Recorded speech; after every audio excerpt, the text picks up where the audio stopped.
ਜੀ ਸਲਾਮ, ਸਤਿ ਸ਼੍ਰੀ ਅਕਾਲ ਔਰ ਨਮਸਕਾਰ ਮਿੱਤਰੋ। ਮੈਂ ਅੱਜ ਚੱਲਿਆ ਮੈਂ ਪਿਲਾਕ ਮਤਲਬ Punjab institute of language art and culture. ਤੇ ਪਿਲਾਕ ਦੀ ਕੋਲੈਬੋਰੇਸ਼ਨ ਦੇ ਨਾਲ ਪੰਜਾਬੀ ਡਿਪਾਰਟਮੈਂਟ ਪੰਜਾਬ ਯੂਨੀਵਰਸਿਟੀ 2 ਦਿਨ ਦੀ ਕਾਨਫਰੰਸ ਕਰ ਰਹੀ ਹੈ, ਜਿਹਦਾ ਕੱਲ ਪਹਿਲਾ ਦਿਨ ਸੀ ਤੇ ਅੱਜ ਦੂਜਾ ਦਿਨ ਹੈ।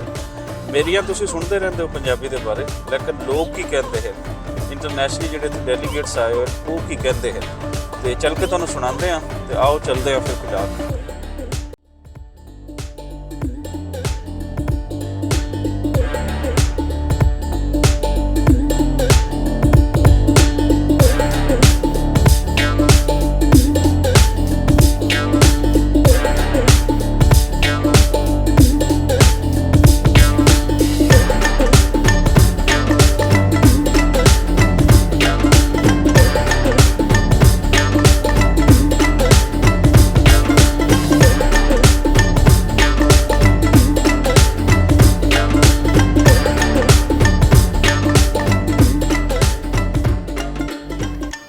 ਕਾਲੇ ਰੰਗ ਦਾ ਪਰਾਂਦਾ ਮੇਰੇ ਸੱਜਣਾ ਨੇ ਆਂਦਾ ਨੀ ਮੈਂ ਚੁੰਮ ਚੁੰਮ ਰੱਖਦੀ ਫਿਰਾਂ ਕਿ ਪੱਬਾਂ ਬਾਹਰ ਨੱਚਦੀ ਫਿਰਾਂ। ਕਾਲੇ ਰੰਗ ਦਾ ਪਰਾਂਦਾ ਮੇਰੇ ਸੱਜਣਾ ਨੇ ਆਂਦਾ ਨੀ ਮੈਂ ਚੁੰਮ ਚੁੰਮ ਰੱਖਦੀ ਫਿਰਾਂ ਕਿ ਪੱਬਾਂ ਬਾਹਰ ਨੱਚਦੀ ਫਿਰਾਂ। ਕਾਲਾ ਇਹ ਪਰਾਂਦਾ ਨਾਲ ਨੀਤੀਆਂ ਨੇ ਕਾਲੀਆਂ ਕੰਨਾਂ ਵਿੱਚ ਪਾਈਆਂ ਹੋਈਆਂ ਵਾਲੀਆਂ, ਕੰਨਾਂ ਵਿੱਚ ਪਾਈਆਂ ਹੋਈਆਂ ਵਾਲੀਆਂ। ਖੁਸ਼ੀ ਵਿੱਚ ਨੱਚ ਮੇਰੇ ਨਾਲ ਪਈਆਂ ਨੱਚਦੀਆਂ, ਇਹ ਮੇਰੇ ਕੰਨਾਂ ਦੀਆਂ ਵਾਲੀਆਂ, ਇਹ ਮੇਰੇ ਕੰਨਾਂ ਦੀਆਂ ਵਾਲੀਆਂ। ਨੀ ਮੈਂ ਛੁਪ ਰੱਖਦੀ ਫਿਰਾਂ ਕਿ ਪੱਪਾ ਪਰ ਨੱਚਦੀ ਫਿਰਾਂ।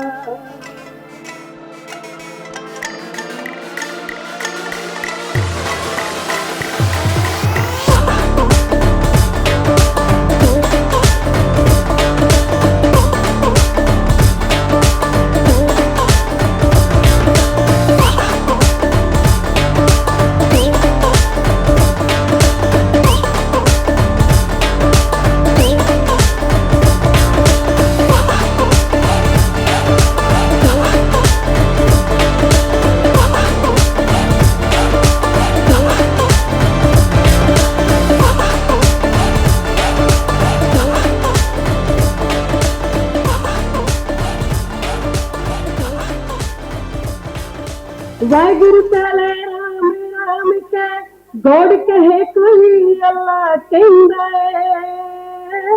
बाबे नानक दसिया सानू रब दे नाम विच रहिंदा है।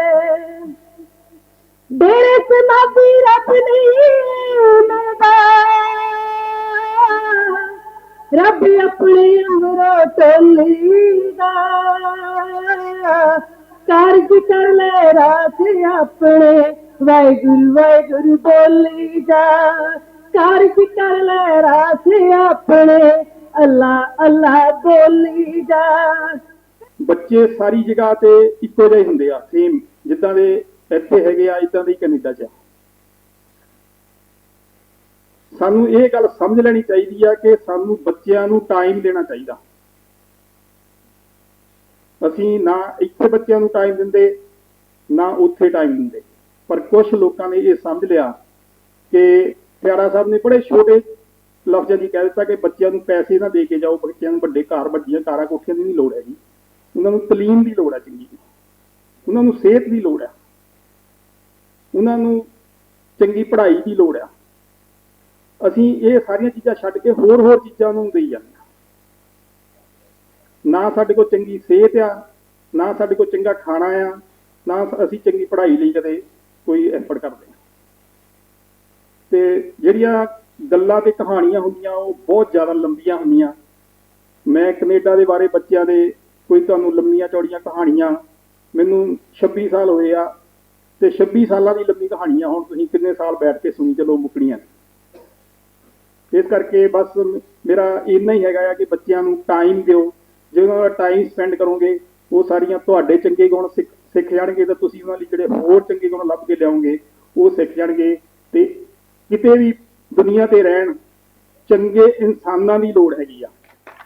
ਮੈਂ ਬੇਸਿਕਲੀ ਬਹੁਤ ਵਧੀਆ ਗੱਲਾਂ ਹੋਈਆਂ ਕਿ ਜ਼ੁਬਾਨ ਦੇ ਨਾਲ ਕੀ ਹਸ਼ਰ ਕੀਤਾ ਜਾਂਦਾ ਹੈ, ਜ਼ੁਬਾਨ ਦੀ ਅਪਰੋਚ ਕੀ ਹੋਣੀ ਚਾਹੀਦੀ ਹੈ।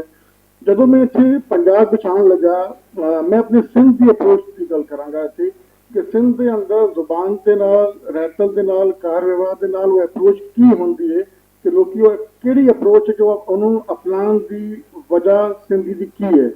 ਉਹ ਮੈਂ ਕੋਸ਼ਿਸ਼ ਕਰਾਂਗਾ ਕਿ ਪੰਜਾਬ ਦੇ ਨਾਲ ਜੋੜਨ ਦੀ ਕੋਸ਼ਿਸ਼ ਕਰਾਂ। ਜ਼ਿਆਦਾ ਟਾਈਮ ਤੇ ਨਹੀਂ ਲਵਾਂਗਾ ਉਹਦੇ ਨਾਲ। ਬੇਸਿਕ ਜਦੋਂ ਮੈਂ ਇੱਥੇ 2004 ਵਿੱਚ ਪੰਜਾਬ ਵਿੱਚ ਆਇਆ ਤੇ ਮੈਨੂੰ ਮੇਰੇ ਦਿਲ ਵਿੱਚ ਸਵਾਲ ਸੀ ਕਿ ਮੈਂ ਉੱਥੇ ਜਾਵਾਂਗਾ ਤੇ ਮੇਰੇ ਉੱਥੇ ਮਿੱਤਰ ਨਹੀਂ ਨੇ, ਮੇਰੇ ਆਪਣੇ ਬੋਲੀ ਵਾਲੇ ਲੋਕ ਨਹੀਂ ਨੇ ਉੱਥੇ, ਤੇ ਮੈਂ ਉੱਥੇ ਜਾ ਕੇ ਕੀ ਕਰਾਂਗਾ।